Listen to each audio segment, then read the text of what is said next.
How's it going, guys? Vaibhav here and welcome back to another video. Today we're talking about Poco, the sub-brand from Xiaomi that everyone is talking about. So yes, the Poco brand, the Poco F1 successor, is finally coming to the market, but it looks to be a bit confusing as to what sort of smartphone we should expect and whether or not it'll be different in Indian markets and different internationally. Now, if you look at Poco's Twitter right about here, it basically addresses that Poco is finally making a comeback. Now, one of the things to keep in mind with this is the fact that this time they're going global with their phone. The Poco F1, while it was a great phone, a great value for money, it wasn't a global smartphone. It was specific to India, but this time it looks like Poco is going official, and by the looks of it, people have already gotten aboard. I've seen many people teasing the Poco return, including one of the UK YouTubers I know, Zone of Tech. If you don't know who that is, you can probably find a link to him down in the description. But basically this time they're going international, but that means the launch is a bit more convoluted than you would expect. Now, they did release a Poco X2 in the past. I think this was a couple of months ago, and while it was a great phone, it wasn't the phone that everyone is expecting, and it's definitely not the successor to the Poco F1. The Poco F1 had flagship level specifications, and this thing obviously does not. Now, if you look at comments from C. Manmohan, who is the general manager of Poco India, he basically says that expecting a phone with a Snapdragon 865 processor for about the 20 to 25,000 rupees mark isn't really realistic, given how much pricier components and processing systems have gotten in the past couple of months. So I guess we won't be seeing a flagship level smartphone, and that brings me to what we will see with the Poco lineup. So with the international lineup, I think it's pretty easy to say that we're gonna basically see the Redmi K30 Pro and K30 Pro Zoom Edition repackaged as the Pro and non-Pro variants of the Poco F2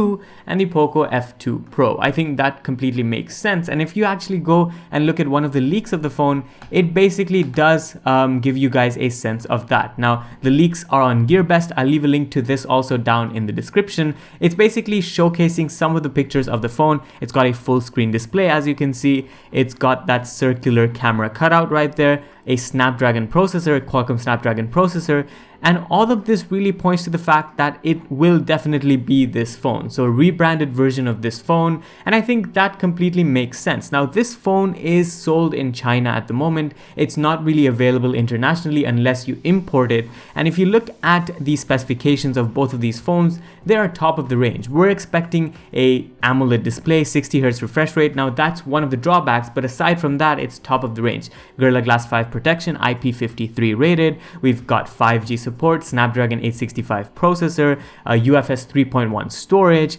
plenty of RAM, plenty of storage, 3.5mm headphone jack, audio certification, 4700 mAh battery with fast charging. It's pretty much got everything that you'd expect from a flagship smartphone, including the camera as well. So it's got the IMX686 Sony sensor, 64 megapixel, and if you go for the zoom variant, you get additional zoom support, up to 30 times digital zoom and up to 3 times optical zoom as well. So in a nutshell, it's pretty much a decked out version of the phone. Now, if you actually go and look at the pricing for this phone, it basically starts at around the 2,999 RMB mark. Now, let's do a quick RMB to USD conversion right here, because that's what we tend to do on this channel. So 2,999 converts to $422. Now, that in itself is a bargain when you look at it in China, but I don't think this will be as cheap as that elsewhere in the world. So I think what we'll expect from Poco is maybe price this variant of the phone at around the $499 mark and the zoom variant at $599. I think that sort of makes sense from a way they've positioned themselves internationally. But then this brings me on to the India page. So if you actually go to the Me India page, and this isn't the active page, this is more of a recent page, but there was an interesting leak on the recent page which they've removed since then, and that's the fact that they've mentioned a Poco M2 Pro. Now, what does that mean? That means that the Poco F2 series, I think, is just going to be different internationally and in India. And I think Simon Mohan has confirmed this in one of his Zoom live streams he did a couple of weeks ago. So I guess that makes sense. But where did that leave us with the Poco M2 Pro? I think the Poco M2 Pro is the equivalent to the cheaper version of the Redmi K30 Pro that we're expecting in elsewhere markets. So international markets, this is the equivalent to that. Now, again, I'm not sure, this is just me going off of imagination, whereas the Poco F2, the one in India, will be the one that'll be equivalent to the international market. But there's a catch with that too. As Manmohan said, they cannot afford to have a Snapdragon 865 processor on this thing, but it looks like the Poco F2 Pro or the Poco F2 in India is supposed to have the Snapdragon 855 Plus processor from Qualcomm. So it's 6 months older, but it's going to give you some flagship level performance, and it's going to compete directly with the likes of the Realme X3 Super Zoom camera phone that's supposed to come out in the next couple of weeks. So I think that makes sense. And whereas this phone is going to be a cheaper variant of the same Poco F2 Pro, which they're calling the Poco M2 Pro. So it's a very, very confusing lineup, but in a nutshell, if you're looking at the international audience, it's basically these two smartphones internationally. If you're looking at it from a Indian audience point of view, the cheaper version of the Poco lineup is going to be the Poco M2 Pro, whereas the more expensive one, the one with more high-end processing power, not the 865, it's going to be the 855 Plus, I believe, is going to have the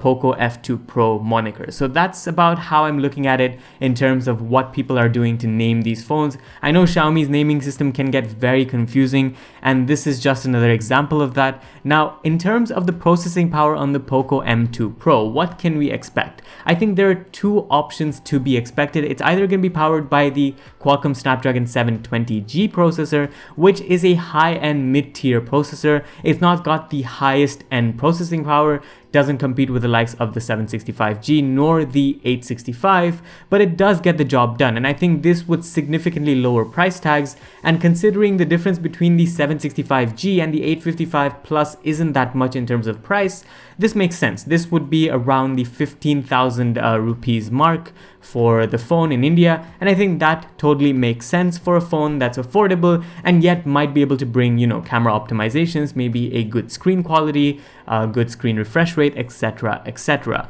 The other option is, of course, the MediaTek processors that we've heard, the Dimensity 800 and 1000 processor. Now, I'm not too keen on these processors because we haven't really heard much about them, but at the same time, this could be a possibility because I think Xiaomi, being the parent brand of Poco, they might actually invest in helping this company pursue these processors, and maybe the Poco M2 Pro might have the Dimensity 800 5G series. Now, as far as 5G is concerned, I don't think the Indian variants of the Poco phones will have 5G. They're going to stick to 4G because that, I think, lowers costs. And if that's the case, they won't go for this processor, they'll go for the 720G. So that's my understanding of the whole lineup for the Poco series. Again, we've already seen what the international variants of the Poco phones are going to be. They're pretty much right there. You can stare at them. The specifications are on screen as well. You can check them out. I'll leave a link to them down in the description. It's pretty interesting to see how Poco is approaching this. I mean, I would have thought of completely different designs, but I think they're reserving that for the Indian market because I think that's the core market that they want to focus on. Whereas for the international market, they've still got products. They're just not as exclusive as the Indian market. But yeah, I think that sums up most of what I need to tell you guys about these products. Now, as far as pricing, availability, the other specifications go, we don't know what to expect. I think we can expect similar designs at least. So basically what we're looking at here might be what the Poco F2 in India may look like too. It might not. There have been inclinations to the fact that the Indian version might be completely different. And if that's the case, it's good for the Indian audience, but it's just going to be more phones for people who want to keep track of all the phones that are out there. Once again, the lineup is very convoluted, but I think with this sort of lineup, it definitely sort of distinguishes the Indian market to the international market. And I don't know if this is a good move on Poco's part because the F1 did extremely well with that sort of processing power. But I think now that pricing is so much more competitive in India and so much less so competitive elsewhere in the world, it makes sense for Poco to diversify in the manner that they're planning to do. So yeah, I guess that's about it. There has been a leak on the phone. You can go check that out in the link down in the description if you want to see, everything about it. It's on GearBest. It's pretty much on sale, but they haven't really specified what the price tag of the phone might be. I'm guessing internationally the price tag is going to be $499, $599 for the Pro or the upgraded variant of the phone. That's what I am expecting. As far as the Indian pricing goes, I think the M2 Pro will start at around the 15,000 INR mark. So once again, live conversion right here, because that's what we do on this channel. Let's just convert from INR to USD if the internet actually makes me want to load.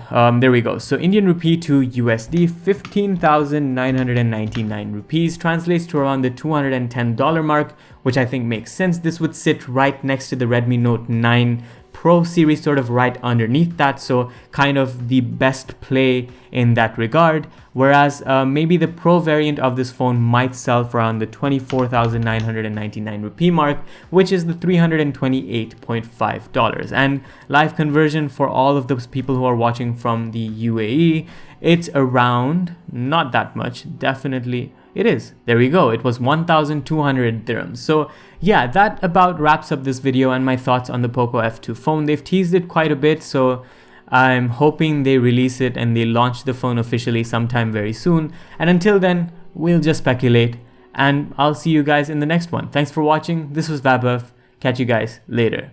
Adios.